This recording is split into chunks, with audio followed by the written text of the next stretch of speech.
Wah, itu 30 saham yang saya punya naik semua tuh giliran turun semua Pak, dan itu berkaruh sama psikologis kita. Makanya saya pilih yang berbeda-beda. Ada yang seharian, ya teman-teman mungkin di Logicon udah paham tuh. Ada yang harian, ada yang mingguan, ada yang bulanan, bahkan ada yang 3 bulan sekali, 6 bulan sekali pun ada gitu loh. Nah, dari potensi-potensi itu yang kita rolling dalam tanda kutip. Kita harus memahami siklus dari saham tersebut gitu. Jadi itu yang kita ambil kesempatan di situ. Jadi jangan kita mengatur market, teman-teman. Kita mengikuti market. Itu yang saya pahami, Pak Romli. Kenapa tebar jala ini saya terapkan di trading saya gitu, Pak Romli. Jadi risk manajemennya, let's say saya nggak bisa all in di satu saham. Kenapa? Ya kalau dihajar juga habis-habisan tuh gitu.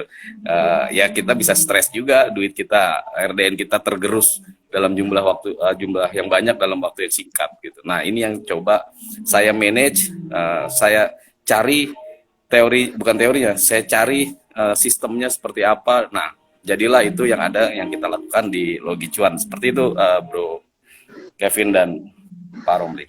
Baik, baik, Umawan. Jadi tebar jala itu memang salah satu mungkin metode ya, udah menjadi pakem di Logicuan yang digunakan sebagai salah satu meminimasi risiko, bukan begitu ya? Seperti itu kira-kira mungkin ya.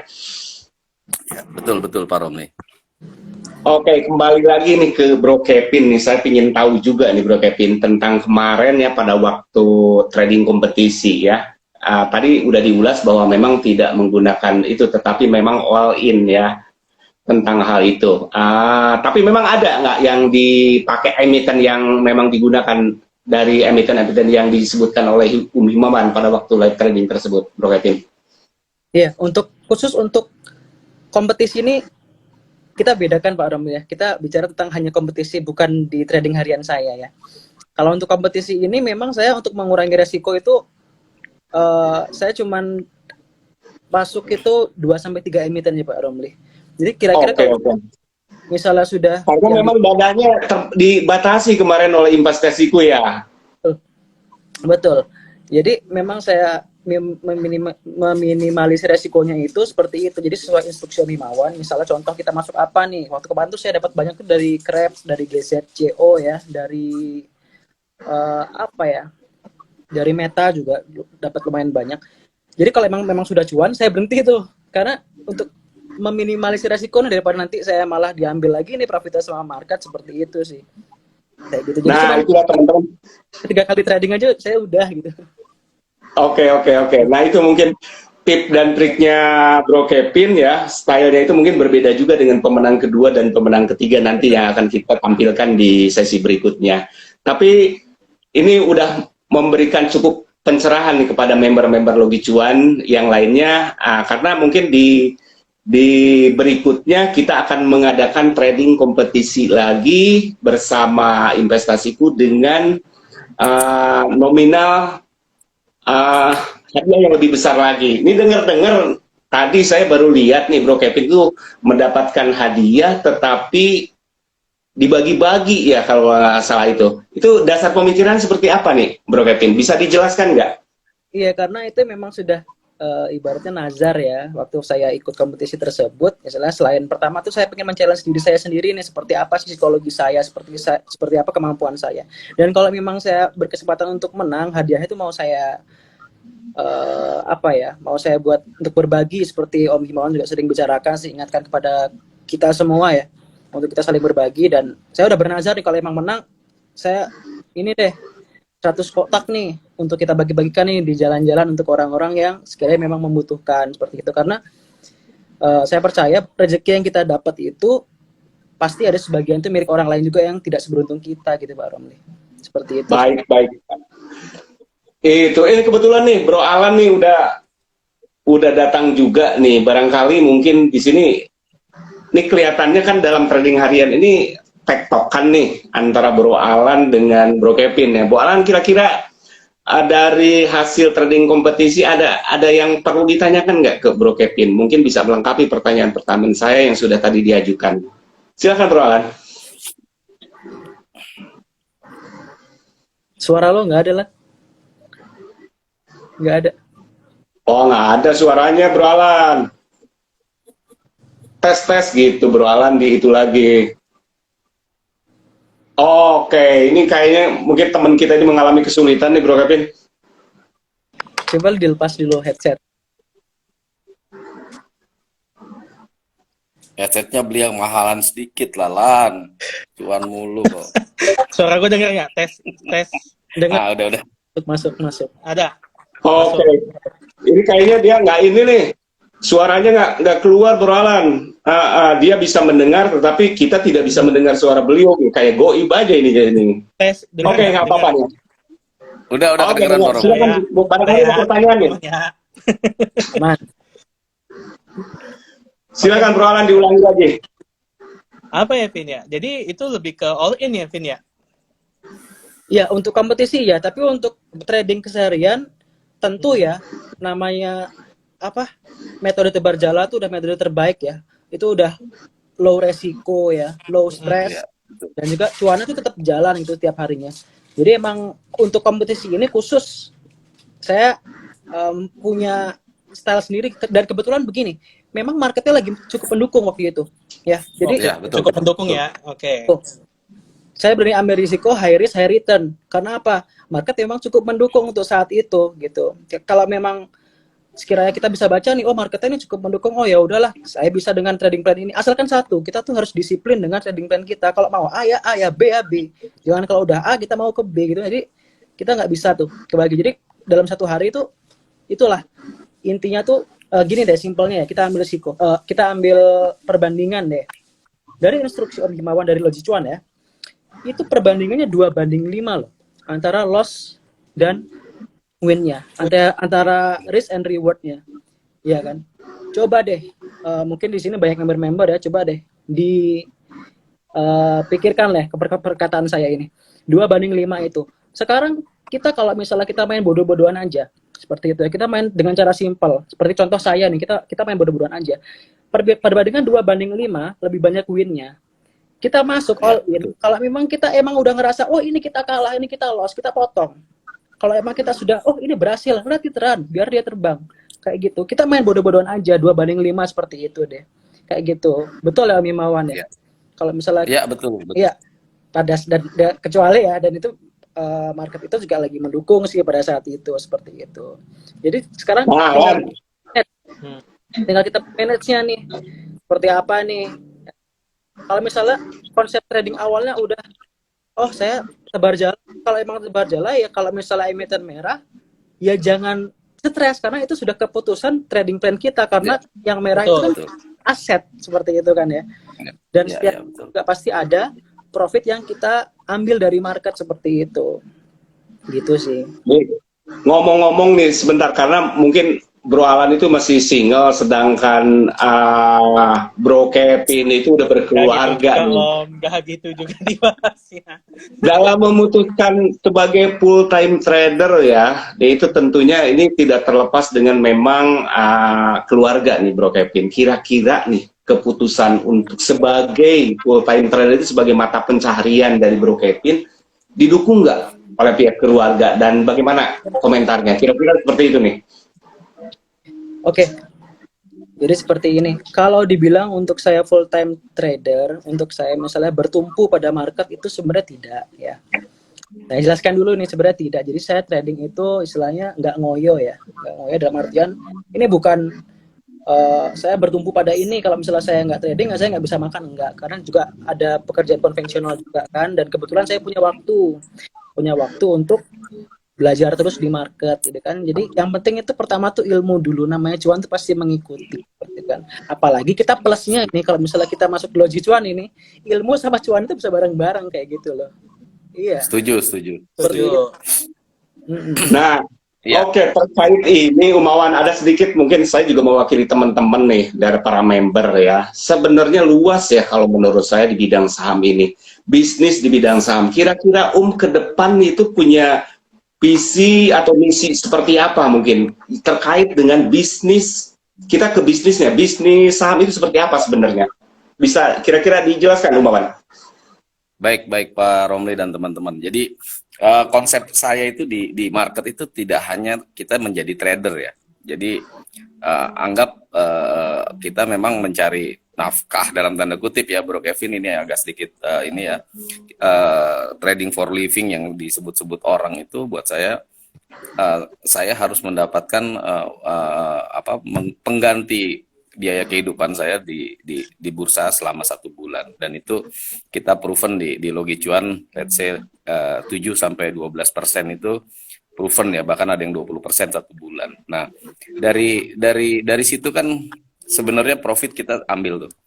Tiap bulan kita dapat profit. Walaupun ada yang merah itu kita anggap aset. Nah, dari profit ini kan juga sebagai manusia normal Pak Romli, saya juga berpikir kalau masa sih kita cuma dari trading doang dapatnya gitu kan harus ada bisnis lain yang harus kita jalani itu. Kalau Bro Kevin, ya kalau Bro Kevin mungkin dengan bisnis realnya, kalau saya dengan bisnis saham yang berhubungan dengan saham juga gitu loh.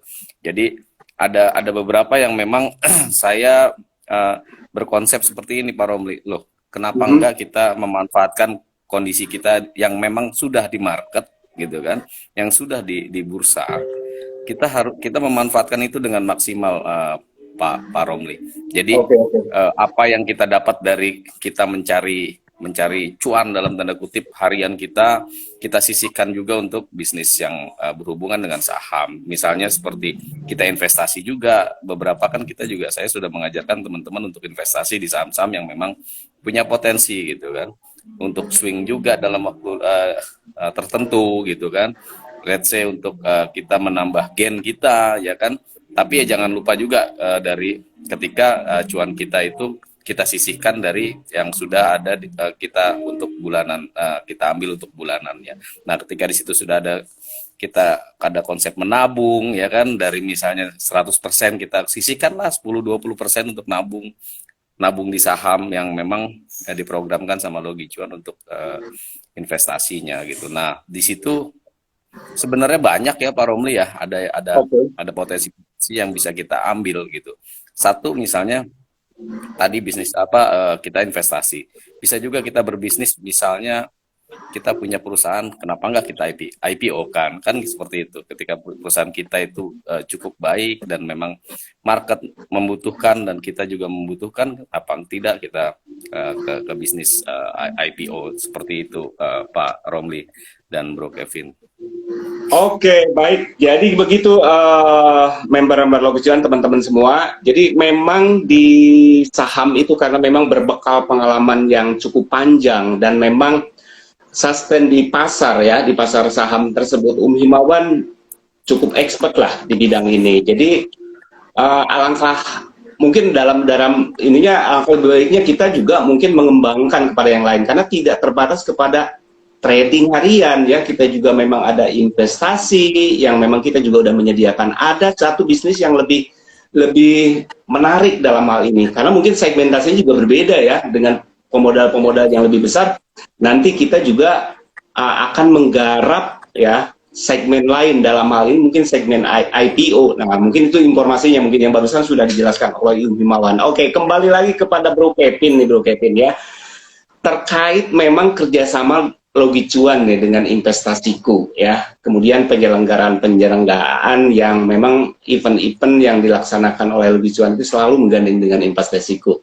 Nah, terkait investasiku terutama dari sisi online tradingnya, kemudian dari sisi kemarin juga memberikan hadiahnya, kira-kira bagaimana nih, ada pendapat nggak? Pendapat tentang kompetisi tersebut ya maksudnya? Iya, kompetisi tersebut kerjasama dengan Logi Cuan. Bolehlah perbaikannya terhadap investasiku, misalnya OLK-nya ngelek nih atau gimana nih. Nah, silakan. Untuk kesahnya, Vin, kalau kesah. Untuk event ini luar biasa. Jadi pihak investasiku juga Logi Cuan memberikan wadah untuk kita semua itu bisa mengetahui nih batas kemampuan kita seperti apa, yang terutama dalam hal psikologis ya.